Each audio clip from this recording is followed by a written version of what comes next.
Hello दोस्तों, स्वागत है आपको फिर से आपका अपने YouTube channel RK study points में। हाँ तो दोस्तों, आज हम 12th बिहार बोर्ड परीक्षा 2025 का जो है फिजिक्स का 70 VVI ऑब्जेक्टिव क्वेश्चन लेकर के आ गए आप लोग के लिए। 5 फरवरी का एकदम वायरल क्वेश्चन है ये सभी। आप लोग बस इतना को रट लीजिए, आप लोग का एक भी क्वेश्चन मिस नहीं होगा एग्जाम हॉल में। और जिस दोस्तों का आज जो है 1 फरवरी बायोलॉजी का पेपर होगा, उस सभी को बेस्ट ऑफ लक। आप लोगों पर माता सरस्वती हमेशा कृपा बनाए रखे। आप लोग अच्छा से एग्जाम दीजिए और ज़रूर बताइएगा कि आप लोगों का एग्जाम कैसा गया। तो चलिए स्टार्ट करते हैं बिना देर किए हुए। देखिए आज का पहला क्वेश्चन है, क्षीणता को मापने के लिए निम्नलिखित में से कौन मात्रक सही है। तो कौन सा मात्रक सही है, तो डेसिबल हो जाएगा option number A, correct answer हो जाएगा आपका 1 नंबर का। चलिए दूसरा क्वेश्चन देख लीजिए, फेक्स का अर्थ है। फेक्स का अर्थ क्या हो जाता है, तो फेसिमाइल टेलोग्राफी हो जाता है। Option number B correct answer हो जाएगा आपका फेसिमाइल टेलोग्राफी। चलिए अगला क्वेश्चन देख लीजिए, प्रकाशीय तंतु संचार किस घटना पर आधारित है, तो ये हो जाएगा आपका पूर्ण आंतरिक परावर्तन पर आधारित होता है प्रकाशीय तंतु संचार। Option number A correct answer हो जाएगा। आप लोग इसी प्रकार से कमेंट करते चलिए और जो क्वेश्चन न पता हो उसको याद कर लीजिए ताकि आपके एग्जाम हॉल में आप लोग को परेशानी ना हो। चलिए अगला क्वेश्चन देख लीजिए, लेजर क्रिया के लिए आवश्यक है। लेजर क्रिया के लिए क्या आवश्यक होता है, तो हो जाएगा आपका संख्या परिवर्तन। Option number D correct answer हो जाएगा। चलिए अगला क्वेश्चन देख लीजिए, आयाम मॉड्यूलन में मॉड्यूलन सूचकांक होता है कैसा होता है, तो 0 तथा 1 के बीच होता है दोस्तों। Option number B correct answer हो जाएगा। आप लोग जो है कमेंट करते चलिए क्योंकि आप लोगों के पास बहुत ही कम समय बचा हुआ और उसी कम समय में हम आप लोग का इतना अच्छा तैयारी करवा देंगे कि आप लोग एग्जाम हॉल में गर्दा मचा करके आइएगा। बस हम जो कहते हैं वो करते चलिए, कमेंट करते चलिए और याद करते चलिए। चलिए अगला क्वेश्चन देखिए क्या है, दाता अपद्रव्य परमाणु की संयोजकता होती है, कितनी होती है, तो ये 5 होता है। Option number C correct answer हो जाएगा आपका। अगला क्वेश्चन देख लीजिए कि मूल गेट है, बताइए इसमें से मूल गेट कौन सा हो जाएगा, तो मूल गेट आपका एंड और नोट गेट हो जाता है। Option number D correct answer हो जाएगा, एंड और नोट गेट जो कि एक मूल गेट होता है। याद कर लीजिए, मेन गेट बोला जाए तो इसी को कहते हैं तीनों को। चलिए अगला क्वेश्चन देख लीजिए, दशमिक संख्या की द्विधारी संख्या होती है आधारित, बता दीजिए क्या हो जाएगा इसका करेक्ट आंसर।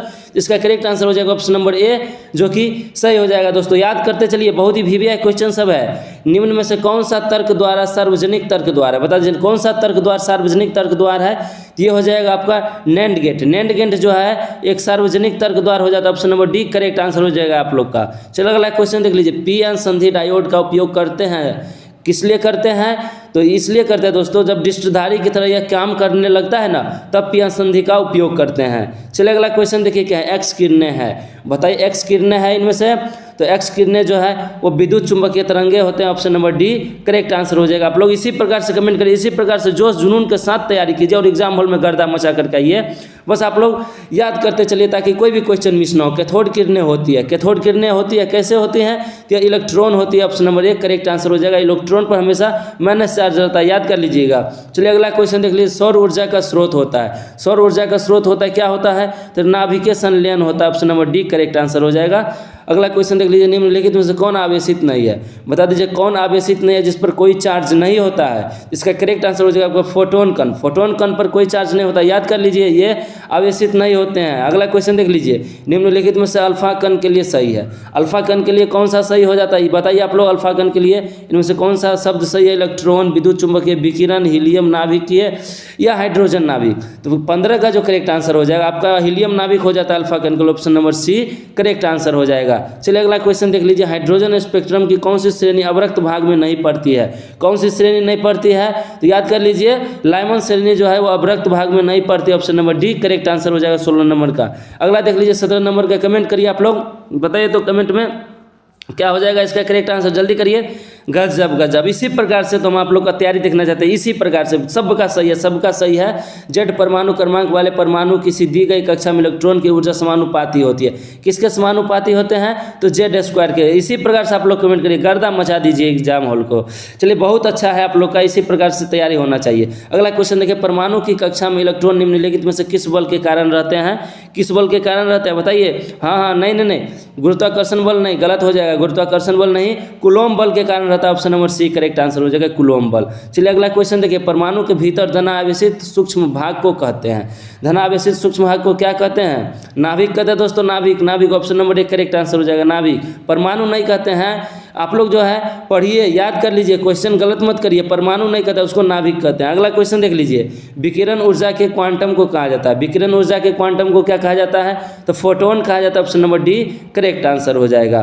चलिए अगला क्वेश्चन देख लीजिए, इलेक्ट्रॉन वोल्ट की इकाई होती है। इलेक्ट्रॉन वोल्ट की इकाई होती है, क्या होती है? ऊर्जा होती है। Option number D correct answer हो जाएगा, ऊर्जा, जिसको एनर्जी कहते हैं। दोस्तों याद कर लीजिए, सभी क्वेश्चन आपके एग्जाम के पॉइंट ऑफ व्यू से इतना भी आया है कि आप बोल नहीं सकते हैं। अगला क्वेश्चन देखिए कि प्रकाश विद्युत प्रकाश प्रभाव जो है उत्सर्जित इलेक्ट्रॉन की अधिकतम गतिज ऊर्जा निर्भर करते हैं, किस पर निर्भर करती है? तो ये हो जाएगा आपका आवृत्ति पर। Option number B correct answer हो जाएगा, आवृत्ति पर। चलिए अगला क्वेश्चन देख लीजिए, फोटो इलेक्ट्रिक प्रभाव में प्रकाश विद्युत धारा स्वतंत्र है। फोटो इलेक्ट्रिक प्रभाव में प्रकाश विद्युत धारा स्वतंत्र है, किसके लिए स्वतंत्र है? तो ये हो जाएगा आपका आपतित प्रकाश की आवृत्ति से। Option number D correct answer हो जाएगा आपका, आपतित प्रकाश की आवृत्ति से। चलिए सबका सही था, सबका सही था। आप लोग कमेंट मत रोकिए, कमेंट करते रहिए। इसी समय याद कर लीजिए, क्वेश्चन आप लोग के पास समय बहुत ही कम बचा हुआ है और इतना फास्ट में ये सभी रिवीजन क्लास है। हम सभी क्वेश्चन आप लोग को पहले ही करवा चुके हैं, बस एक जो है शॉर्ट रिवीजन करवा रहे हैं आप लोग का। आप लोग जो है रिवीजन जरूर करिए। अगला क्वेश्चन देखिए, प्लैंक नियतांक की बीमा। प्लैंक नियतांक की बीमा क्या हो जाती है? ml2 टी का पावर -1, ml2 टी का टी इनवर्स हो जाता है। Option number A correct answer हो जाएगा आपका 24 नंबर का। चलिए अगला क्वेश्चन देख लीजिए, एक ही तरंग दैर्घ्य के इलेक्ट्रॉन तथा फोटोन की कौन सी भौतिक राशि समान होगी? कौन सी भौतिक राशि समान होगी एक ही इलेक्ट्रॉन के फोटोन की? बता दीजिए तरंग दैर्घ्य के। तो इसका करेक्ट आंसर हो जाएगा आपका संवेग का, संवेग का। Option number C correct answer हो जाएगा। अगला क्वेश्चन देख लीजिए, व्यक्तिकरण की घटना का कारण है। व्यक्तिकरण की घटना का क्या कारण हो जाता है? तो इसका कलांतर हो जाता है, कलांतर के कारण ही व्यतिकरण की घटना हो पाती है। ऑप्शन नंबर एक करेक्ट आंसर हो जाएगा। चलिए अगला क्वेश्चन देख लीजिए, प्रकाश अनुप्रस्थ तरंग है क्योंकि यह प्रदर्शित करता है। क्या प्रदर्शित करता है जिसके कारण यह अनुप्रस्थ तरंग माना जाता है प्रकाश? तो यह जो है ध्रुवन प्रदर्शित करता है, इसलिए प्रकाश जो है एक अनुप्रस्थ तरंग कहा जाता है। चलिए अगला क्वेश्चन देख लीजिए, एक पतले फिल्म के रंग का कारण, एक पतले फिल्म के रंग का कारण क्या हो जाता है? व्यतिकरण। व्यतिकरण ही जो है एक पतले फिल्म के रंग का कारण हो जाता है। चलिए अगला क्वेश्चन देखिए, जब प्रकाश स्रोत और पर्दे के बीच की दूरी बढ़ा दिया जाए तो फ्रिंज की लंबाई होगी। क्या होगी फ्रिंज की लंबाई? तो फ्रिंज की लंबाई जो होती है बढ़ती है। अगर बढ़ाते हैं हम लोग प्रकाश स्रोत और पर्दे के बीच की दूरी तो फ्रिंज की लंबाई बढ़ती है, अगर घटाएंगे तो घटेगा। तो चलिए अगला क्वेश्चन देख लीजिए, क्या हो जाएगा? बता दीजिए आप लोग करेक्ट आंसर की। किसी बिंदुत्व तो स्रोत से परिमित दूरी का तरंग होता है, क्या होता है बता दीजिए? तो वो हमेशा गोलाकार होता है। सबका सही है, सबका सही है, एकदम गजब गोलाकार होता है। सबका गोलाकार कर रहा है कमेंट, सबका सही है। वृत्ताकार नहीं, देखिएगा आदमी वृत्ताकार कर रहा है, उसका गलत हो गया। आपको याद कर लीजिए, गोलाकार होता है। चलिए अगला क्वेश्चन देख लीजिए, संयुक्त सूक्ष्मदर्शी में प्रतिबिंब बनता है। संयुक्त सूक्ष्मदर्शी में प्रतिबिंब कैसा बनता है? तो वो हमेशा जो आभासी एवं उल्टा रहता है। Option number C correct answer हो जाएगा। चलिए अगला क्वेश्चन देख लीजिए, उत्तल लेंस का व्यवहार किया जाता है। उत्तल लेंस जो है व्यवहार किया जाता है, किसके लिए किया जाता है? ये हो जाएगा आपका दीर्घ दृष्टि दोष के लिए। Option number B correct answer हो जाएगा, दीर्घ दृष्टि दोष यानी दूर दृष्टि दोष के लिए उत्तल लेंस का व्यवहार प्रयोग किया जाता है। चलिए अगला क्वेश्चन देख लीजिए, रेटिना पर बनने वाला प्रतिबिंब होता है। बताइए रेटिना पर बनने वाला प्रतिबिंब हमेशा कैसा होता है? ये हो जाएगा आपका ऑप्शन नंबर जो है 33 नंबर का बी, वास्तविक एवं उल्टा हो जाता है। बी करेक्ट आंसर हो जाएगा। रेटिना पर जो प्रतिबिंब बनता है वो हमेशा वास्तविक एवं उल्टा रहता है। याद कर लीजिए, काल्पनिक एवं सीधा नहीं होगा, वास्तविक एवं उल्टा होगा। चलिए अगला क्वेश्चन देख लीजिए, किस रंग का तरंग दैर्घ्य सबसे कम होता है? किस रंग का तरंग दैर्घ्य सबसे कम होता है? बता दीजिए जल्दी से। तो बैगनी का तरंग दैर्घ्य सबसे कम होता है। ऑप्शन नंबर एक करेक्ट आंसर हो जाएगा। आप लोग ये कलर वाला में तो फंसिएगा ही नहीं, इतना क्वेश्चन करवा दिए हैं कि आप लोग जरूर जो है सही करके आइएगा, और ये कलर कोडिंग से जरूर आप लोगों का ये क्वेश्चन पूछा ही जाएगा। चलिए अगला क्वेश्चन देख लीजिए, सबसे बड़ा आभासी प्रतिबिंब बनता है। सबसे बड़ा आभासी प्रतिबिंब बनता है, कहाँ बनता है? ये अवतल दर्पण से बनता है। Option number A correct answer हो जाएगा। चलिए अगला क्वेश्चन देख लीजिए, समतल दर्पण की वक्रता त्रिज्या होती है। बताइए जल्दी, समतल दर्पण की वक्रता त्रिज्या क्या होती है? तो अनंत होता है दोस्तों, अनंत, इनफाइनाइट होता है। ऑप्शन नंबर जो है ए करेक्ट आंसर हो जाएगा आपका, इनफाइनाइट होता है। अगला क्वेश्चन देखिए, बहुमूल्य नगों की पहचान में कौन सहायक होता है? बहुमूल्य नगों की पहचान में कौन सहायक होता है? जल्दी कमेंट में बताइए आप लोग। नहीं, अवरक्त किरणें नहीं होगा, गलत हो गया। चलिए अब सबका सही आने लगा, सबका सही। इसी प्रकार से हम आप लोग का जूस देखना चाहते हैं।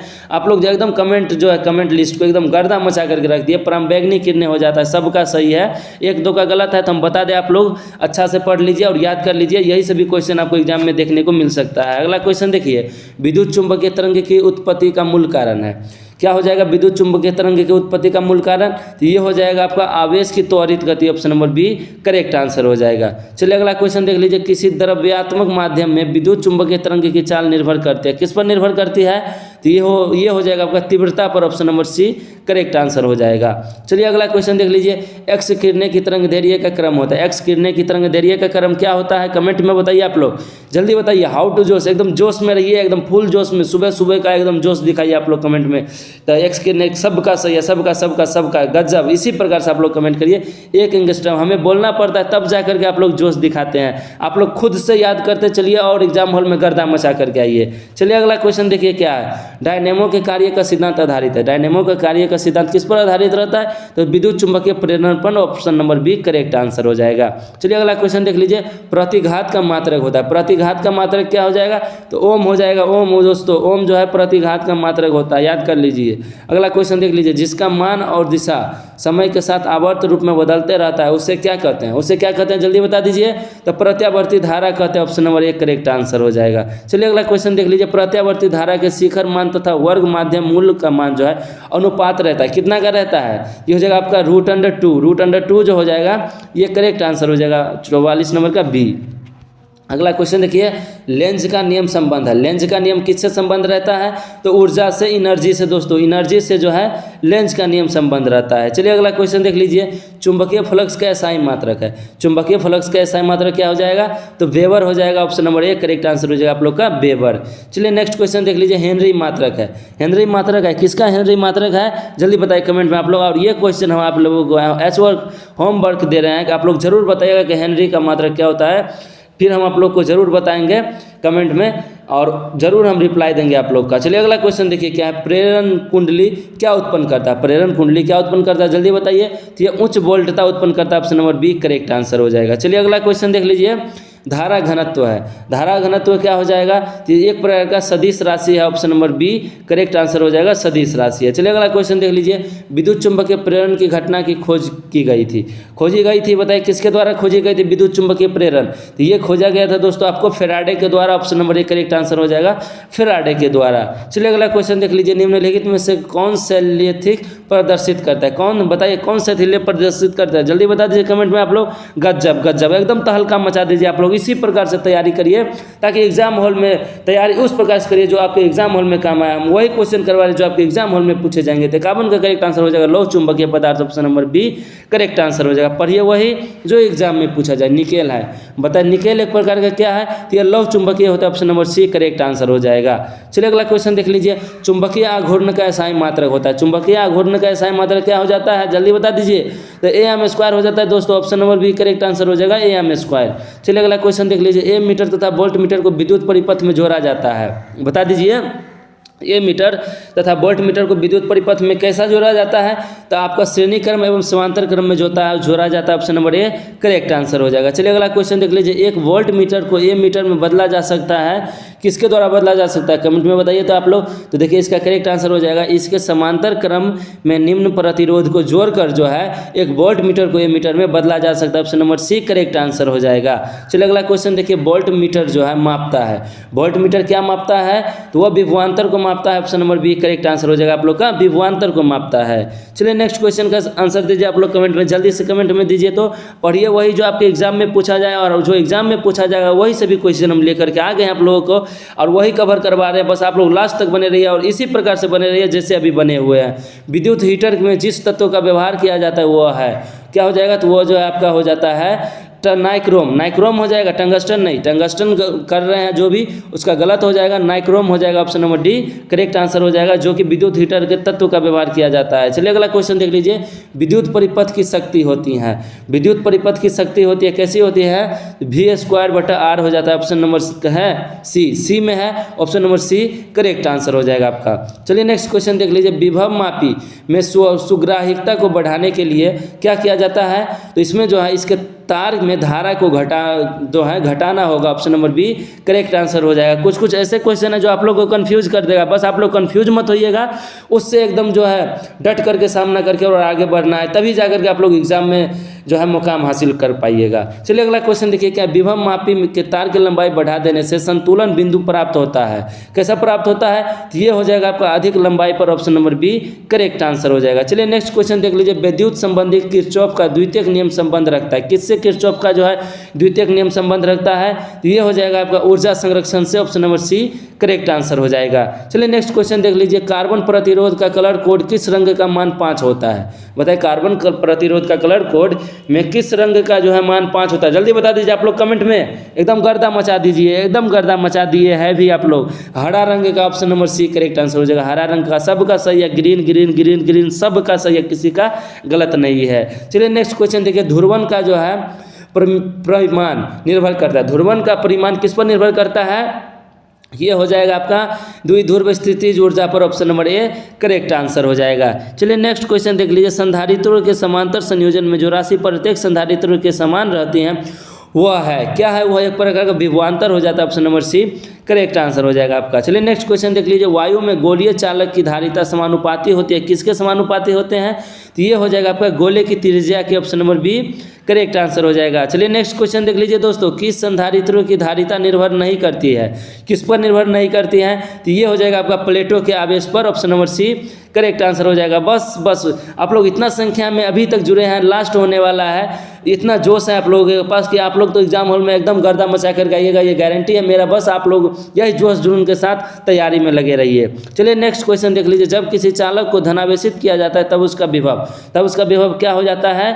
बढ़ जाता है, ऑप्शन नंबर एक करेक्ट आंसर हो जाएगा, बढ़ जाता है। चलिए नेक्स्ट क्वेश्चन देख लीजिए, विद्युत क्षेत्र रेखाओं से जानकारी प्राप्त होती है? क्या जानकारी प्राप्त होती है? तो क्षेत्र की शक्ति का, ऑप्शन नंबर एक करेक्ट आंसर हो जाएगा, क्षेत्र की शक्ति का। चलिए नेक्स्ट क्वेश्चन देखिए, निम्नलिखित में से कौन इलेक्ट्रॉन पर आवेश के लिए सही है? इलेक्ट्रॉन के लिए आवेश पर जो है कौन सही है इनमें से? जल्दी बता दीजिए।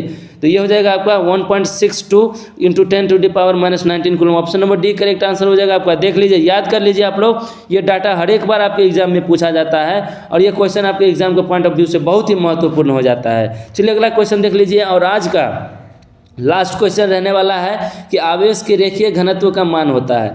आवेश के रेखीय घनत्व का मात्रक जो है क्या होता है? जल्दी बता दीजिए। ये हो जाएगा आपका कूलम जो है आवेश के रेखीय घनत्व का मात्रक होता है। तो दोस्तों अगर यह वीडियो आप लोगों को अच्छा लगा तो वीडियो को जरूर लाइक कर दीजिएगा। बहुत ही मेहनत करते हैं आप लोगों के लिए इस प्रकार का वीडियो बनाने के लिए, और हमारे चैनल पर पहली बार है तो हमारे चैनल को सब्सक्राइब कर लीजिएगा।